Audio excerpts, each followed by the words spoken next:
केंद्रीय मंत्री जी तमाम झूठ बोलकर अभी चले गए। उन्होंने कहा फिजिकल डेफिसिट कम हो गया। फिजिकल डेफिसिट इसलिए कम हो गया क्योंकि आपने खर्चा ही नहीं किया। आपने जो अलॉटेड बजट था उसमें से नहीं खर्चा किया। चाहे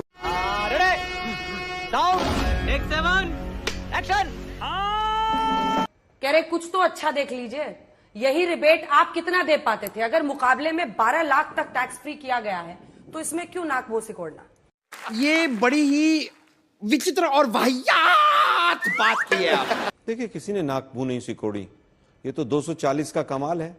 240 पे आए हैं तो मिडिल क्लास का ख्याल आया है। आज तक क्यों नहीं किया इन्होंने? आज 5 लाख आपने अगर 7 से 12 किया है तो मैं समझता हूं स्वागत योग्य है, इसमें कहीं दिक्कत नहीं। लेकिन जो भी इकोनॉमिक रिफॉर्म्स कांग्रेस के समय में आते थे, मनमोहन सिंह जी के समय में बीजेपी हमेशा विरोध करती थी। 2 एग्जाम्पल दे देता हूं सुधांशु भाई, जहां से आपने अंत किया वहीं से शुरू कर देता हूं। जीएसटी के लिए आप कहते थे कि फेडरल स्ट्रक्चर चरमरा जाएगा। हमने जीएसटी में तमाम गलत प्रावधानों के बावजूद रात को 12 बजे आपका साथ दिया। इंश्योरेंस बिल के लिए आप लोग क्या कहते थे? आप बड़ी कंपनियों को एफडीआई के लिए रिटेल सेक्टर में क्या कहते थे? आज किसी शहर के बाहर चले जाइए, डी मार्ट के तमाम स्टोर खुले हुए नजर आ जाएंगे। Emotional damage. इंश्योरेंस में आज आपने 74 से 100% कर दिया है एफडीआई। ये तमाम वो 3 नीतियां थी जिनका आप विरोध करते थे और हम कहते थे कि इनको लागू कीजिए। इसलिए आपका जो आखिरी वाक्य था वो गलत था। आज आप कह रहे हैं एक्सेप्शन से ज्यादा, एक्सेप्शन से, उम्मीद से ज्यादा। अरे भाई, एक्सपेक्टेशन से ज्यादा नहीं है। एक्सपेक्टेशन तो अगर आप अरुण जेटली जी का भाषण याद कर लेंगे 2012 का, विपक्ष के नेता रहते हुए, उस समय पे 10 लाख की बात करते थे वो। लेकिन आपने, ठीक है, 5 से 12 तक आप पहुंचे हैं जो नॉन टैक्सेबल लिमिट है। लेकिन आपने अभी किसानों की बात की। आप मुझे बताइए, किसानों के लिए एमएसपी वर्ड नहीं है पूरे के पूरे बजट के अंदर? अगर है तो मुझे बता दीजिए। आपने एमएसएमई की बात की।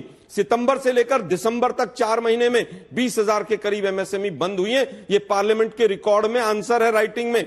आप मुझे पिछले बजट का भी बता दीजिए। अरे बाप रे, ये तो धोती खोल रहा है। अभी आया, इसमें 5 नेशनल सेंटर ऑफ एक्सीलेंस बनाएंगे स्किल डेवलपमेंट के लिए। अंजना जी के साथ इसी स्टूडियो में हमने शो किया था कि 500 कंपनी आइडेंटिफाई होंगी और 1 करोड़ लोगों को हम स्किल डेवलपमेंट देंगे। वो 500 कंपनियों का आइडेंटिफिकेशन नहीं हुआ पूरे 1 साल में। अगर हुआ हो तो बता दीजिएगा मुझे। हमने पूरे बड़े बड़े उसके ऊपर शो किए थे। किसान की आमदनी 2022 में डबल होनी थी, 32 रुपए से घट के 27 पे आ गई। पिछले बजट में ही था कि 1 करोड़ लखपति दीदी बनाएंगे। अरे देवा, ये गड़बड़ है बाबा। वापस आता हूं, जो आज बार बार कह रहे हैं कि 7 लाख से 12 लाख, 7 लाख से 12 लाख, पूरी तरह से आप देखिए कि कितने लोग इसमें होंगे। 3.2 करोड़, लगभग 3.2 करोड़ केवल टैक्स पेयर्स हैं हिंदुस्तान में। इस कैटेगरी में लगभग 40 से 50 लाख लोग आएंगे। ठीक है। 145 करोड़ के देश के लोगों में आपने केवल 40 से 50 लोगों को राहत, लाख लोगों को राहत दी है। और ये मिडिल क्लास पूरा बदल जाएगा। दिल्ली भी जीत जाएंगे, बिहार भी जीत जाएंगे। ये सब बेकार की बात है। मनीष तिवारी जी जो कह रहे हैं कि बिहार का लग रहा है बजट है, ये कांग्रेस पार्टी की आधिकारिक लाइन है, ऑफिशियल लाइन है। देखिए, मैं समझता हूं बिहार के लिए मोदी जी ने बड़े बड़े वायदे किए थे।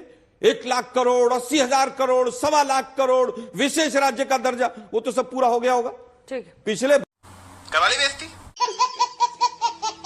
बजट में ही रेलवे का यह हालत है कि 25% जो सैंक्शन अमाउंट था वो खर्च नहीं हुआ। 350 एक्सीडेंट हुए। तो ठीक है, 2 सांसद और बैठे हुए, उनसे एक प्रतिक्रिया ले लूं। अरुण भारती जी और प्रियंका जी को दिखाइए। प्रियंका जी, क्या इसे बिहार का बजट कहना सही है? क्योंकि सबको दिख रहा है क्या कुछ है, और वहां पर तेजस्वी यादव ऐसे ही कह रहे हैं कि बिहार के साथ धोखा हुआ है। लेकिन मध्य वर्ग को मिली राहत पर आपकी पार्टी का स्टैंड क्या है? देखिए, सबसे पहले तो मैं कह दूं, जो राहत मिली है ये वही राहत है जो 10 साल से ज्यादा उम्मीद लगाए middle class Bharatiya Janata party के समर्थन में हमेशा खड़ा रहा। 11 साल पहले उनके मैनिफेस्टो में वादा था कि टैक्स फ्री रेजीम तक हम पहुंचेंगे, पर वो लोग मांग करते रहे, उम्मीद करते रहे कि हमारी सैलरी ना बढ़ रही है, महंगाई ना कम हो रही है, और जिस तरीके का बोझ जहां पे महिलाएं अपना सोना तक लोन पे गिरवी लेती थी, रख देती थी, और पैसा लेने के लिए, घर का खर्चा करने के लिए उनको राहत मिलेगी। आज 11 साल बाद उनको वो राहत की सांस मिली है, उसका मैं स्वागत करती हूं। ये जीत उसकी है, उनकी शक्ति की है कि आज भारतीय जनता पार्टी को सिंपल मेजॉरिटी नहीं दी। अगर सिंपल मेजॉरिटी देती होती तो ये गुंगी बहरी सरकार जो चलती आई है 10 साल से, वही काम कर रही होती। मिडिल इनकम जो ग्रुप है, मिडिल क्लास जो है, उनको की सुनवाई नहीं होती। तो हम उसका पकड़े हैं। स्वागत तो करते हैं, पर इनको याद दिलाना चाहेंगे, आपने तो कहा था आप टैक्स फ्री नेशन बनाएंगे। दूसरी बात बिहार को लेकर, मैं तो कहती हूँ हर बिहारी आज सोच रहा होगा काश हर साल चुनाव आए और हर बिहारी के मन में यह होगा कि ये वन नेशन वन इलेक्शन को अपोज करना चाहिए, क्योंकि जब जब चुनाव आता है तब तक आपको अपने सारे वादे जो करने चाहिए थे, पूरे करने चाहिए थे, वो फिर से याद आते हैं और पॉलिसी के माध्यम से बजट में आते हैं।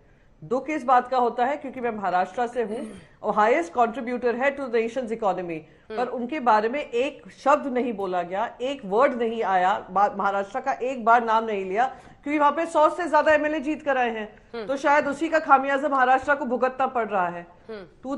जनता माफ नहीं करेगी। 2014, 2019 एंड 2024 के इलेक्शन में 2000 ये लोग 100 से ज्यादा एमएलए लाए हैं, पर इन तीनों बजट में कहीं भी महाराष्ट्र के साथ जो न्याय होना चाहिए था वो नहीं हुआ है बजट को। अरुण भारती लास्ट जी, में बस एक चीज कहूंगी, बोलिए। आम आदमी का बजट होता है, आम आदमी का बजट होता है, स्टेट स्पेसिफिक बजट नहीं होता है और इलेक्शन स्पेशल बजट नहीं होना चाहिए। ये जो हम कर रहे हैं वो बहुत ही गलत है। ये बड़ी अच्छी बात कही आप। अंजना जी, शुरुआत तो मैं इससे कहूंगा हुजूर आते आते बहुत देर कर दी। क्या आप मानती है कि जो 12 लाख का ब्रैकेट है ये 29%, 31% या 40% पूरा उसी 12 लाख के ब्रैकेट में ही आता है? नहीं। आप इसको अगर आप डिस्काउंट करेगी तो 12 लाख के ब्रैकेट में कितने परसेंट आएंगे, इसका आकलन आप खुद भी कर सकती है या बैकरूम से करवा भी सकती है। हाँ। मैं इस बजट को सिर्फ इस रूप में देख रहा हूं कि अगर आपको याद होगा तो मैं सांसद बनने के बाद पहले ही बजट भाषण में कहा था, जब बिहार के लोगों को लुभाया जा रहा था तब दोनों बैसाखियों की जरूरत थी, आंध्र प्रदेश और बिहार, तो दोनों बैसाखियों के लिए किया गया था। आज एक बैसाखी को, और उस दिन भी मैंने अपने बिहार के भाइयों को याद दिलाया था कि याद करना माननीय प्रधानमंत्री जी का 70,000, 80,000, 90,000, 1 लाख, 1.25 लाख करोड़ कहाँ गया वो 1.25 लाख करोड़। फिर ये उसी तरह जुमला साबित होगा जिस तरह से देश में खोखला, भीतर से खोखला हो चुका है। अंजना जी, मैं तर्कों और तथ्यों के साथ बात करता हूं। मैं आपको एक उदाहरण दे रहा हूं। मैं you are right bro. Standing committee के शिक्षा वाली समिति में भी हूं, महिला बाल कल्याण में, खेल जुआ में हूं। आपको आश्चर्य होगा कि 8.5 लाख शिक्षकों की वैकेंसी है, 8.5 लाख, और सिर्फ इसलिए नहीं भर्ती हो पा रही है कि बजट नहीं है। और जो सीबीएसई पूरे देश में एग्जाम कंडक्ट करवाने जा रहा है, इसमें 35% सीबीएसई के अपने स्टाफ में कमी है। ठीक। 4.5 रुपया में ये पौष्टिक आहार देते हैं। आंगनबाड़ियों को 2018 से 1 रुपया नहीं बढ़ा है ये। तो जहां जरूरत होती है आप नीचे के सिस्टम को माल न्यूट्रिशन में का शिकार कर देंगे और ऊपर कॉस्मेटिक चेंजेस करेंगे।